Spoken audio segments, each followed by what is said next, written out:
ഞാൻ പാത്തുമ്മ, ബഷീറിന്റെ പെങ്ങള്. ഇതെന്റെ ആട്. ഇതിന് ആർക്കും കണ്ടുകൂടാ. ഇവളെല്ലാം കട്ടുന്നത്ര. എന്നാ എനിക്കിതിന് പെരുത്തിഷ്ട. ഈ ആട്ടുംപാല് വിറ്റിട്ട് 5-6 ആള് കഴിയണത്. എന്നാ എല്ലാരും കൂടി ഉണ്ട് പാല് കെട്ടി കുടിക്കും. ഞാൻ എന്താ ചെയ്യാ? എന്നെ മനസ്സിലായോ? ഞാൻ മജീദ്. എന്റെ സുഹറാനെ കാണണ്ടേ? സുഹറ, താമരപ്പൂങ്കാവനത്തിൽ താമസിക്കുന്നോളെ, പഞ്ചവർണ്ണ പൈങ്കിളിയിൽ പങ്കുറങ്കുള്ളോളെ, പങ്കുറങ്കുള്ളോളെ പൂനിലാവ്. ആരാ അവിടെ ചൂളം അടിക്കുന്നേ? ഞാനാ. പേരെന്താ? ബഷീർ. എളിയ തോതിൽ ഒരു എഴുത്തുകാരനാണ്. 2.5 കൊല്ലത്തെ തടവ്. പേര് പറഞ്ഞില്ലല്ലോ. നാരായണി. സുന്ദരമായ പേര്. വയസ്സ് 22. സുന്ദരമായ വയസ്സ്. കഠിന തടവാണല്ലേ? അതെ. എന്റെ കുഞ്ഞിപ്പാത്തുമ്മ,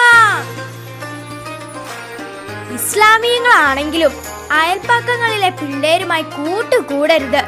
നീയേ ആനമക്കാരിന്റെ പുന്നാര മോളുടെ പുന്നാര മോളാ.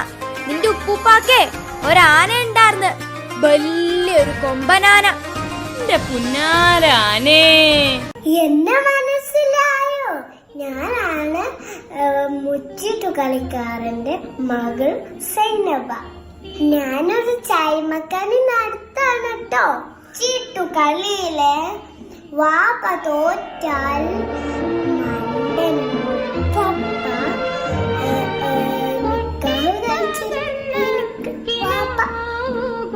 എന്നിട്ട് വേണം ചായമക്കാനെ അങ്ങനെന്തൊക്കെ നടത്താന്.